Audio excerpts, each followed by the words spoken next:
नमस्कार बच्चों। आज हम कक्षा 10 के लिए एक नई कविता लेके आए हैं चैप्टर 7 में, तो जिसके लेखक है वीरेंद्र डंगवाल।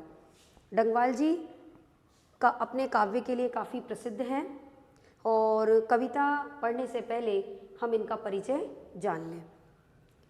वीरेंद्र डंगवाल का जन्म 5 अगस्त 1947 को उत्तराखंड के टिहरी गढ़वाल में कीर्ति नगर में हुआ और इनकी जो प्रारंभिक शिक्षा थी वो नैनीताल में हुई और उसके बाद उच्च शिक्षा इलाहाबाद में हुई। अपनी पढ़ाई पूरी करने के बाद ये कुछ समय के लिए इन्होंने प्राध्यापन कार्य किया और ये काफ़ी लंबे समय तक पत्रकारिता से भी जुड़े रहे। इसके साथ ही इनके 2 प्रमुख कविता संग्रह प्रकाशित हुए हैं, जिनमें पहला है इसी दुनिया में और दूसरा है दुष्चक्र में सृष्टा। ये दोनों ही कविता संग्रह इनके प्रकाशित हो चुके हैं और इस काव्य संग्रह के लिए इन्हें प्रसिद्ध प्रतिष्ठित श्रीकांत वर्मा पुरस्कार और साहित्य अकादमी पुरस्कार से भी नवाजा गया है। साथ ही काफ़ी सारी अन्य भाषाओं में लिखी कविताओं का इन्होंने हिंदी में अनुवाद भी किया है। इस कविता तोप में इन्होंने क्या बताने का प्रयास किया है, अब हम आगे देखेंगे।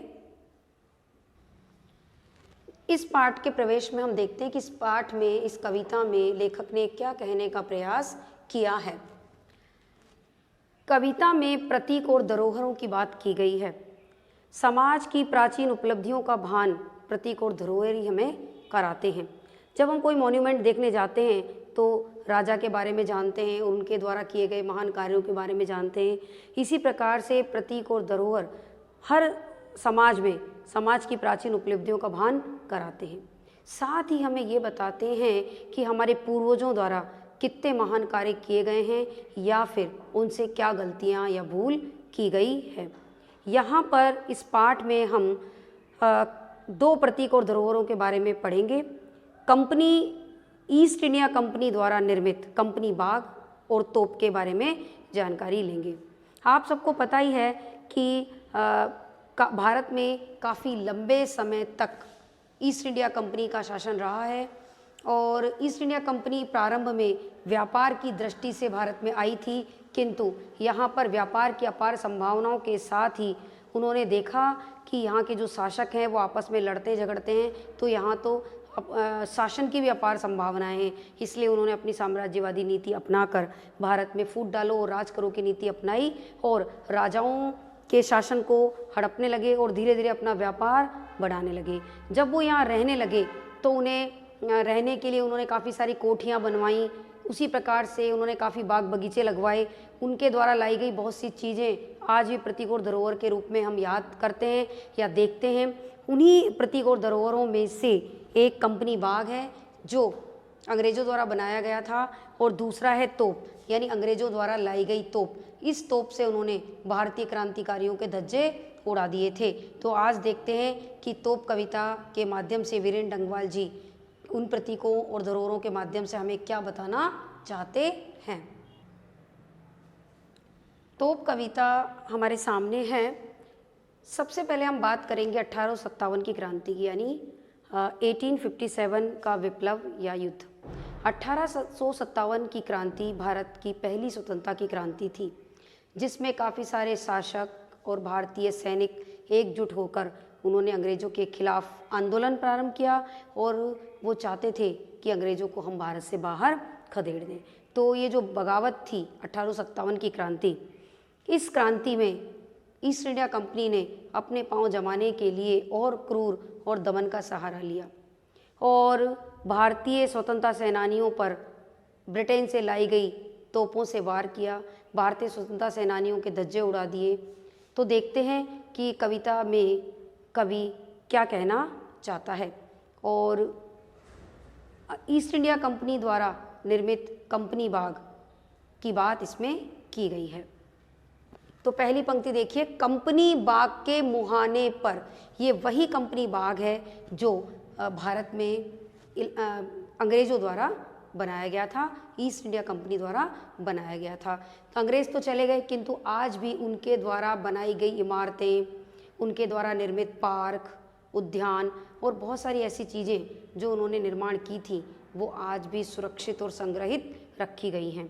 इसी प्रकार से हम कंपनी बाग की बात कर रहे हैं, जो कंपनी बाग ईस्ट इंडिया कंपनी द्वारा बनाया गया था। तो कंपनी बाग आज भी है और उसके मुहाने पर यानी कंपनी बाग के गेट पर, एंट्री गेट पर धर रखी गई है ये 1857 की तोप।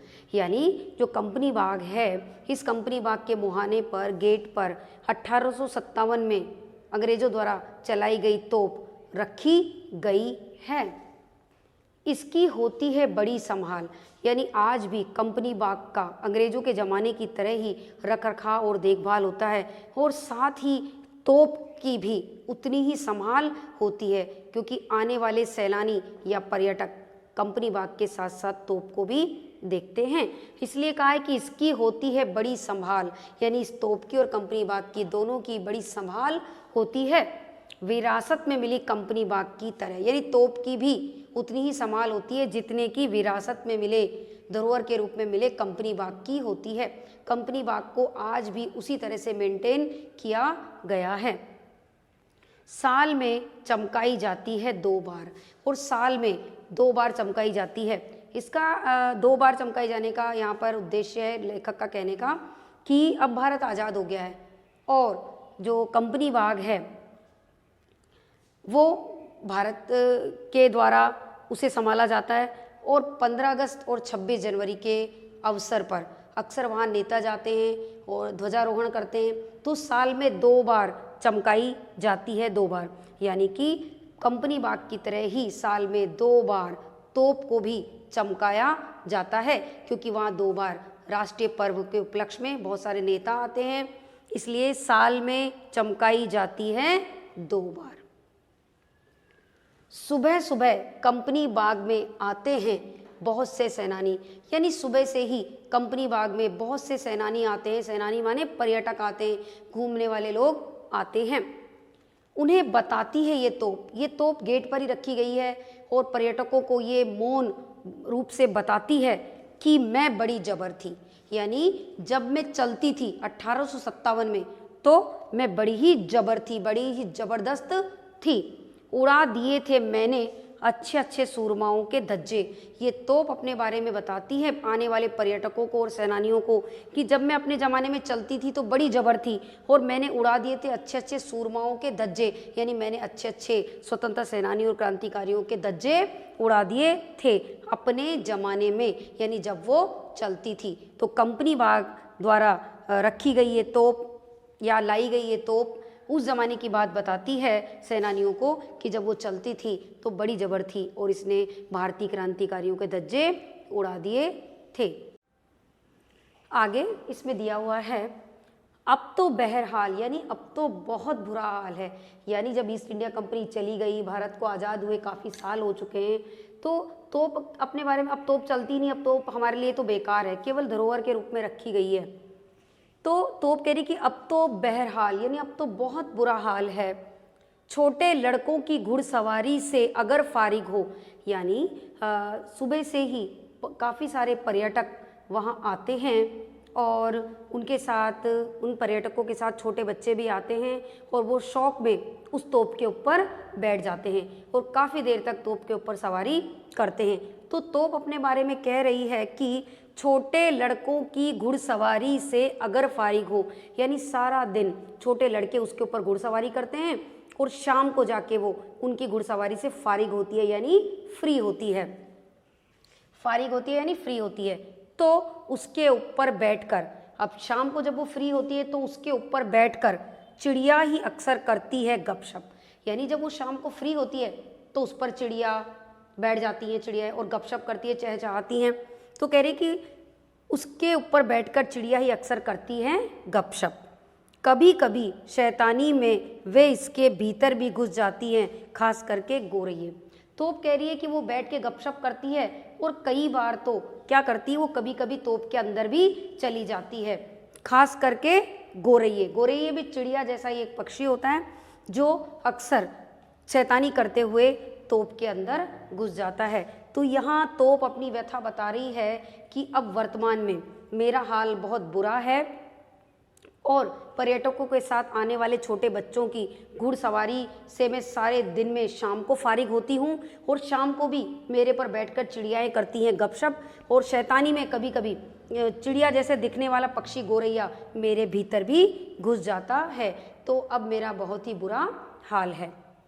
वे बताती है कि अब दरअसल कितनी ही बड़ी हो तोप, एक दिन तो होना ही है उसका मुंह बंद। यानी तोप हमें ये सीख दे रही है, ये बता रही है कि कोई कितना ही बड़ा क्यों ना हो, किंतु एक ना एक दिन उसके घमंड का अंत अवश्य होता है। ये तोप भी अपने ज़माने में बड़ी जबर थी, इसने अच्छे अच्छे सूरमाओं के धज्जे उड़ा दिए थे, किंतु आज ये निस्तेज है, आज ये किसी काम की नहीं रही है। ना तो ईस्ट इंडिया कंपनी है, ना ही अंग्रेज हैं, तो उनके द्वारा छोड़ी गई ये तोप मात्र धरोहर के रूप में रखी गई है। तो कह रही कि दरअसल तोप के बारे में बता रहे हैं, या ऐसी कोई भी वस्तु या कोई भी ऐसी चीज़ या कोई भी ऐसा व्यक्ति जिसे बहुत अधिक घमंड हो अपने पर। इस तोप को भी बड़ा घमंड था, किंतु आज ये निस्तेज होकर कंपनी बाग के मुहाने पर रखी गई है, आज ये किसी काम की नहीं है। उसी प्रकार से ये तोप हमें ये सीख दे रही है और कह रही है कि कोई कितना ही बड़ा क्यों ना हो, एक ना एक दिन होना है उसका मुंह बंद। जिस प्रकार से तोप का मुंह बंद हो गया, उसी प्रकार से कह रहे हैं कि एक ना एक दिन बड़े से बड़े व्यक्ति का भी घमंड का अंत होता है, और रावण इसका सबसे बड़ा उदाहरण है।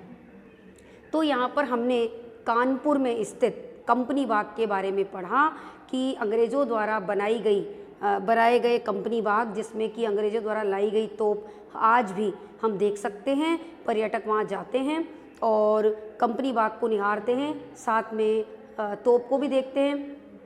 कंपनी बाग के साथ साथ ही तोप को भी साल में 2 बार चमकाया जाता है, और ये 2 अवसर हैं हमारे राष्ट्रीय पर्व 15 अगस्त और 26 जनवरी। अगर आज की बात करें तो तोप कह रही है कि अब बहुत ही बुरा हाल है, अब कोई सार संभाल नहीं है, क्योंकि उसका मुंह हो चुका है बंद, वो केवल पर्यटकों के देखने मात्र एक साधन रह गई है।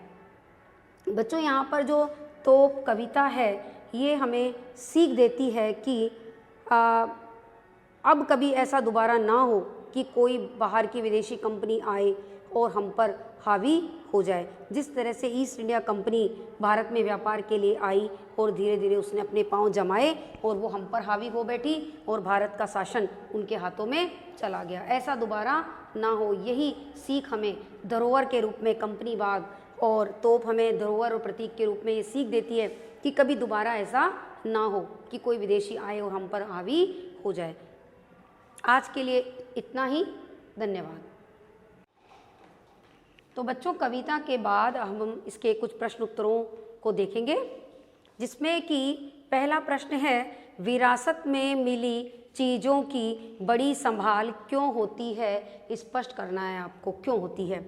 विरासत में मिली चीज़ों की बड़ी संभाल इसलिए की जाती है ताकि आगे आने वाली युवा पीढ़ी हमारे पूर्वजों के बारे में जान सके कि हमारे पूर्वजों द्वारा कितने महान कार्य किए गए हैं, और साथ ही उन्हें हमारे पूर्वजों द्वारा की गई गलतियों का भी पता चले कि हमारे पूर्वजों द्वारा क्या गलतियां की गई हैं और हम उन गलतियों को दोबारा ना दोहराएं। इसलिए विरासत में मिली चीज़ों की बड़ी संभाल की जाती है ताकि आगे आने वाली युवा पीढ़ी को इससे सीख मिल सके। वहीं बच्चों, दूसरा प्रश्न है, इस कविता से आपको तोप के विषय में क्या जानकारी मिलती है? ये कविता जब हम पढ़ते हैं तो इस कविता में हम तोप के बारे में जानते हैं कि तोप अपने बारे में कह रही है कि ये तोप जो है वो ईस्ट इंडिया कंपनी द्वारा भारत में लाई गई थी, और जब ये तोप 1857 में भारतीय क्रांतिकारियों के ऊपर चलाई गई तो उस समय ये तोप बड़ी ही जबर थी, यानी बड़ी ही ज़बरदस्त थी। इसने भारतीय क्रांतिकारियों के धज्जे उड़ा दिए थे, किंतु अब जब भारत आज़ाद हो चुका है,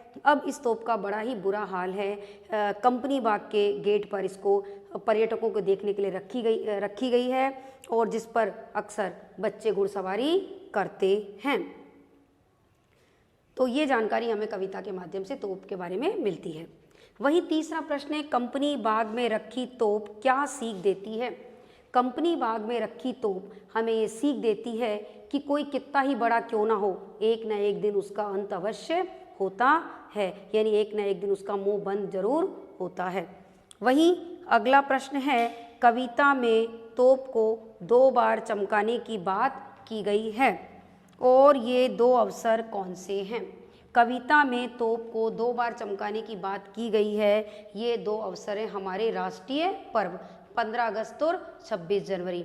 15 अगस्त और 26 जनवरी पर कंपनी बाग की तरह ही तोप को भी बड़ा ही चमकाया और सजाया जाता है, क्योंकि उस दिन वहाँ पर झंडारोहण करने बहुत से नेता आते हैं और बहुत सारे लोग उनके साथ होते हैं।